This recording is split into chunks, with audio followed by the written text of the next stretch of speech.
Chapitre 12.3, le calcul d'air selon les techniques un peu plus avancées là, pour le prisme et la pyramide. Donc, ce sont les deux formes qu'on va voir principalement. Il faut être capable de calculer de façon efficace l'aire d'un prisme et de façon efficace l'aire d'une pyramide. Voyons voir comment on fait.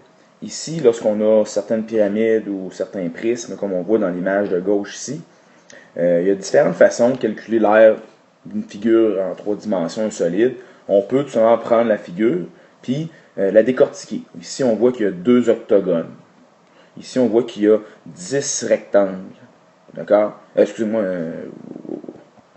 On voit qu'il y a ici 8 rectangles. Donc, on peut calculer de façon séparée les 2 octogones.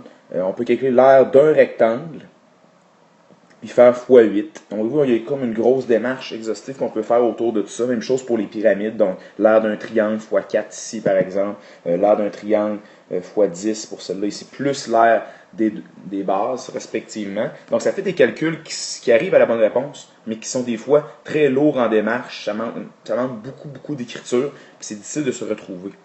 On va voir comment faire, comment calculer l'aire d'une pyramide ou d'un prisme avec une façon plus efficace.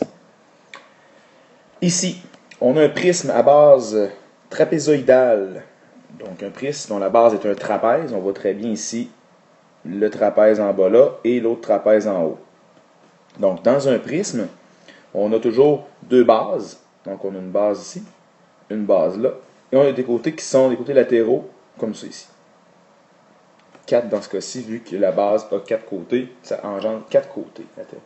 Donc, les côtés latéraux d'un prisme, c'est toujours des côtés qui sont des rectangles. Puis lorsqu'on développe le prisme de la façon qu'on voit ici, mais on voit que ça forme, quand on les aligne les 4 à côté de l'autre, ça forme un grand rectangle. En fait, au lieu de calculer chaque rectangle séparément ici, c'est sur des rectangles qui ont une forme différente, là, on pourrait faire 4 calculs différents. On va essayer de jumeler ces 4 rectangles-là ensemble et faire un grand calcul.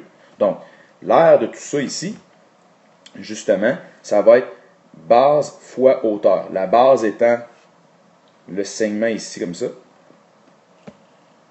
Et bien sûr, la hauteur étant le segment qu'il y a ici. Donc, hauteur et base. Donc, la hauteur du prisme ici, c'est 15. Donc, pas de problème. Pour la base ici du rectangle, la base comme ça ici, quand on regarde comme il faut, on voit que c'est exactement la même mesure que si on faisait le tour de la base. Ça ici, ça ici, ça ici et ça ici. Donc, regardez, le côté du rectangle ici vient s'appuyer sur la grande base du trapèze. Le côté, je vais changer de couleur pour que ce soit plus visuel, là. Le côté ici vient s'appuyer là. Le côté ici va venir s'appuyer là. Le côté ici va venir s'appuyer ici. Et celui-là ici va venir s'appuyer là. Donc, en fait, lorsque je prends la mesure de la base du grand rectangle ici, ça correspond au périmètre de la base. Donc ici, si je calcule le périmètre de la base, 11 plus 25 plus 10.6 plus 8, ça fait ici 54.6. 54.6. Donc 54,6 fois la hauteur qui est 15. Donc, si je calcule l'aire de tout ça ici, je vais avoir 819 cm². Donc, au lieu de faire 4 calculs, un calcul ici, un deuxième, un troisième, un quatrième, je fais un gros calcul pour toutes les faces latérales de ce prisme-là. Donc, ça me résume à un petit FRC qu'on voit ici. D'accord? En fait, le 54, on va juste changer un peu la formule. Au lieu d'avoir base fois hauteur, en fait, quand je regarde le prisme ici comme ça, au lieu de la base, je vais prendre le périmètre de la base, qui équivaut directement à la base ici. Donc, le périmètre de la base, je le calcule, clac, clac, clac, clac, ici comme ça me fait 54.6. Et la hauteur, qui est ici, encore une fois, 15. La hauteur comme ça ici, qui est 15. Fait que, en fait, c'est le même calcul, comme vous pouvez voir, c'est de l'aire latérale que je calcule. Ça me donne 819 19. C'est la même affaire, juste qu'au lieu d'avoir une formule d'un rectangle, on va avoir une formule qui est plus reliée au prisme directement. Ici, vous avez la même chose avec la pyramide. On voit très bien que les 5 côtés ici du triangle vont venir se jumeler avec les 5 côtés du pentagone. Puis si je regarde comme il faut cette forme-là ici, je suis capable de faire, avec cette forme-là, ici, un grand rectangle encore une fois. Sauf que, quand je vais calculer ici l'aire que j'ai besoin, ça va être base fois hauteur. Donc, la base qui est ici. Okay. La base qui est là. La hauteur qui est ici, de mon rectangle. Est-ce que j'aurai besoin de toute l'aire du rectangle ici? Bien sûr que non, parce que c'est juste les triangles que je mets. Quand on regarde comme il faut, je vais avoir besoin de la moitié de ce rectangle-là. Je vais avoir 1, 2, 3, 4, 5 triangles que j'ai besoin de calculer l'aire. Sauf que j'en ai également aussi 1, 2, 3, 4 que je ne veux pas, plus 2 moitiés ici, là, qui va faire que j'ai 5 triangles que je ne veux pas. 5 que je veux, 5 que je ne veux pas, c'est la moitié, donc je vais prendre ma formule de l'aire ici, je vais la diviser par 2. Donc, par exemple, un problème comme celui-là, la base, je vais avoir ici 3 fois 5, 3, 3, 3, 3, 3, c'est la même chose que ça ici, donc ça va faire ici 15. La hauteur qui est, la hauteur, regardez bien, la hauteur d'un triangle, ça correspond à l'apothème de la pyramide et non la hauteur de la pyramide. Ça correspond à l'apothème de la pyramide.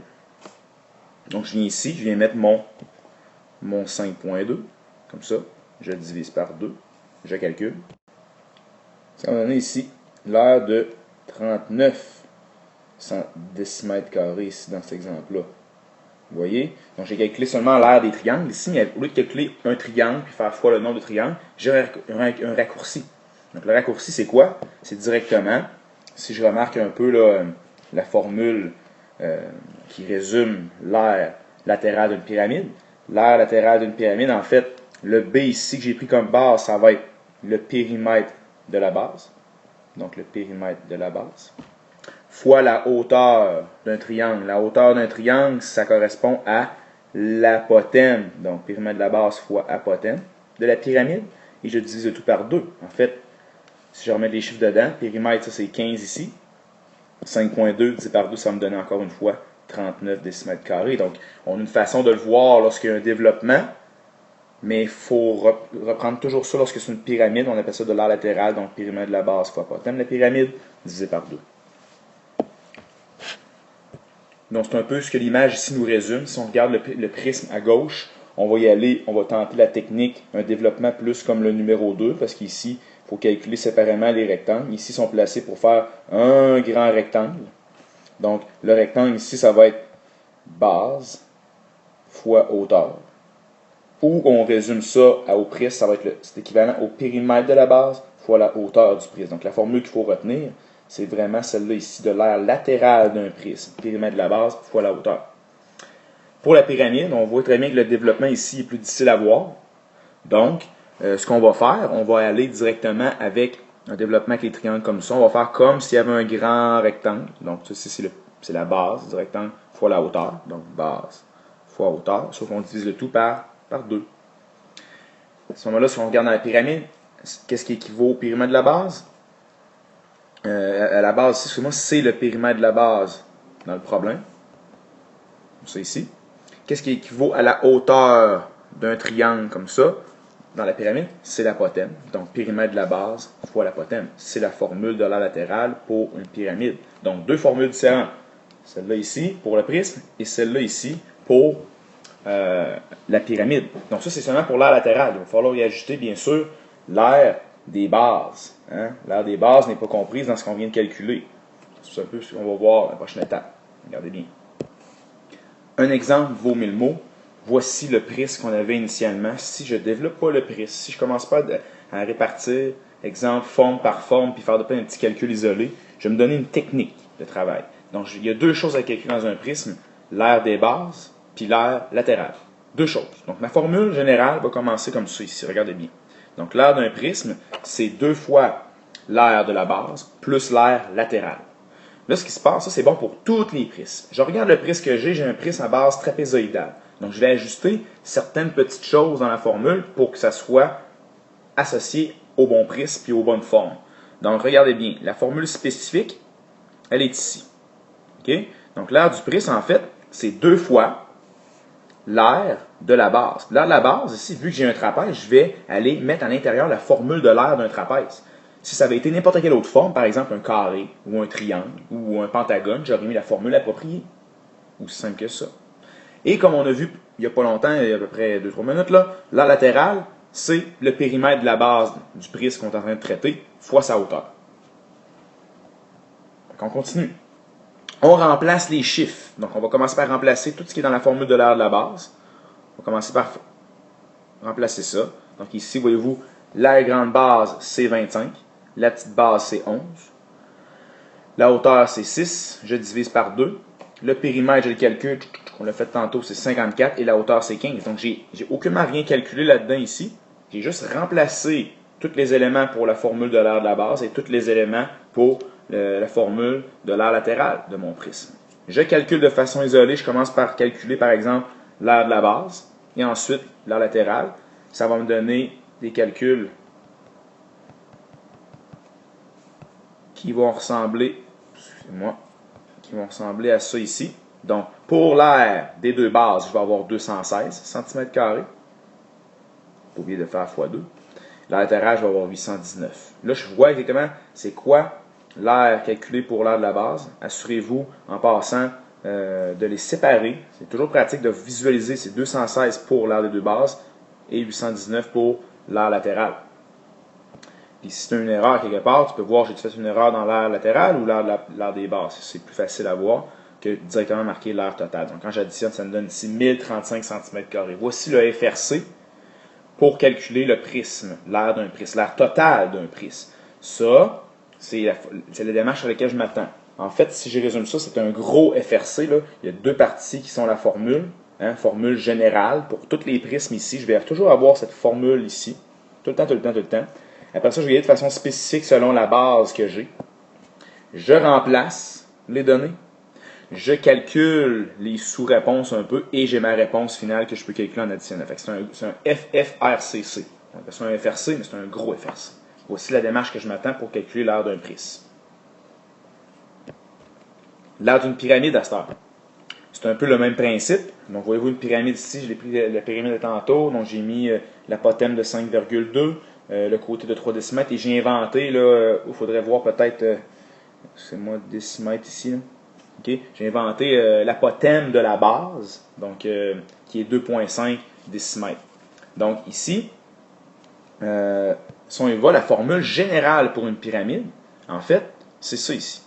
Donc l'aire de la pyramide, c'est l'aire de la base plus l'aire latérale. Donc il y a juste une base. Tantôt ce qu'on avait dans le prisme, on avait un petit 2 ici qui faisait qu'on avait calculé 2 bases, mais malheureusement ici, ou heureusement, on a juste une base, il ne faut pas multiplier par 2. Ici, c'est la formule générale. Donc, la formule spécifique, dépendamment du type de pyramide qu'on a. Ici, on a une pyramide à base pentagonale. On va aller ajuster nos formules. Donc, l'aire de la base va prendre ici la formule can divisé en 2, vu que c'est une pyramide à base pentagonale. Donc, voici can divisé en 2 pour l'aire de la base. Et une fois, la même chose que toutes les pyramides, ici, on va avoir périmètre de la base fois apothème divisé par 2 pour calculer la latérale d'une pyramide. Donc, deux choses distinctes à calculer. J'ai ma première formule ici, générale, pour toutes les pyramides. Formule spécifique pour la pyramide qu'on est en train de traiter ici. Et on continue. Je remplace. Donc, le côté ici, c'est 3 décimètres. L'apothème de la base, c'est 2,5. Le nombre de côtés, c'est 5. Je vais tout diviser par 2, ici. Périmètre de la base, c'est 15. Donc, 3 fois 5, ça fait 15.